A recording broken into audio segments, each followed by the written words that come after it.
এখানে এই দোকানদার অনেকগুলো কোল্ড ড্রিঙ্কস এর বোতল নিয়ে তার বাইকে করে যাচ্ছিল। ঠিক তখন হঠাৎ করে একটা মেয়ে দৌড়ে এসে দোকানদারের গলা জড়িয়ে ধরে, আর এদিকে এই লোকটি বাইকের পিছন থেকে সব কোল্ড ড্রিঙ্কস এর বোতল এক এক করে নামিয়ে নিতে থাকে। দোকানদার মেয়েটিকে এমন করার কারণ জিজ্ঞাসা করলে মেয়েটি বলে, পিছনের গলি থেকে একটা কুকুর আমাকে তাড়া করেছে, তাই দৌড়ে এসে গলা জড়িয়ে ধরেছি।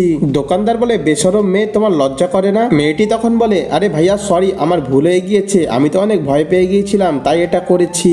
এদিকে এই ছেলেটি কোল্ড ড্রিঙ্কস এর পেটিতে একটা দড়ি বেঁধে নেয়, তারপরে সে আস্তে আস্তে দড়ি টানতে টানতে কোল্ড ড্রিঙ্কস গুলো সেখান থেকে নিয়ে চলে যায়। দোকানদার তখন মেয়েটিকে বলে, তুমি আমার গলা জড়িয়ে ধরেছো, আমার তো অনেক ভালো লেগেছে, তাই তুমি যদি তোমার ফোন নাম্বারটা দিতে তাহলে খুব ভালো হতো। মেয়েটি তখন চালাকি করে দোকানদারকে একটা ভুল নাম্বার দেয়, আর বোকা দোকানদার তো কিছুই বুঝতে পারছে না যে মেয়েটি তার কত বড় ক্ষতি করছে। তারপরে মেয়েটি চলে যায়। কিন্তু তার আগে তুমি যদি তোমার মাকে মন থেকে ভালোবাসো তাহলে ভিডিওতে লাইক করে চ্যানেলটি সাবস্ক্রাইব করো আর কমেন্টে আই লাভ ইউ মা লিখে দাও। আর দোকানদার তখন পিছনে তাকিয়ে দেখে তার অর্ধেক কোল্ড ড্রিঙ্কসের বোতল গায়েব হয়ে গিয়েছে।